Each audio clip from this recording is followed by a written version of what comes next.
Another aspect of internal control is to make sure that there are adequate documents and records. Let's think of documents, quote unquote, as the methods of gathering data from the environment. So it could be documents, forms that you fill out that are numbered sequentially, or it could be the computer system that is designed to get information from customers, to get information from suppliers and push information out to suppliers. Those are the documents, gathering data from the environment.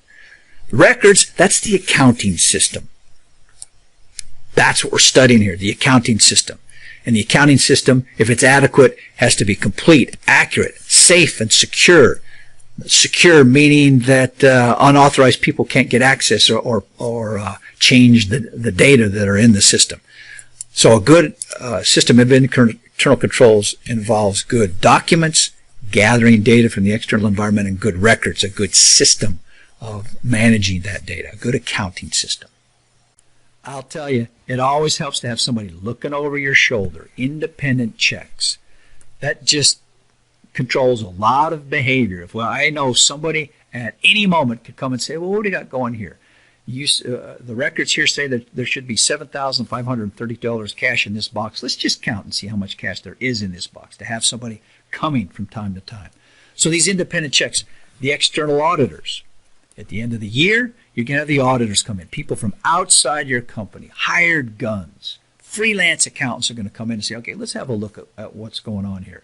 Let's look at your records. Let's look at your system of controls. So that the fact that we know they're coming at the end of the year controls our behavior during the year. Large companies have internal auditors. Let's not wait until the external auditors come and find stuff. Let's find it ourselves. So we have internal auditors that are independent of all other departments in the company, and they'll come around and say, okay, what's going on here? What's happening here? Another aspect of independent checks is rotation of duties. You're kind of checking yourselves. Instead of having the same person do the same thing all the time, okay, you've been doing that for a while, let's have you do this, and we'll have somebody else do your job for a while. This also includes, by the way, mandatory vacations. You say, well, this seems kind of silly. No. Lots of fraud, systematic fraud. Lots of incidents of that have been discovered because the person was forced to take a vacation. You're gone a couple of weeks, and then when something comes up and the customer comes in and says, hey, I paid for that. I sent in some cash for that payment, and my bill doesn't reflect it. Well, if the person committing the fraud is there, they can cover it over, cover it up.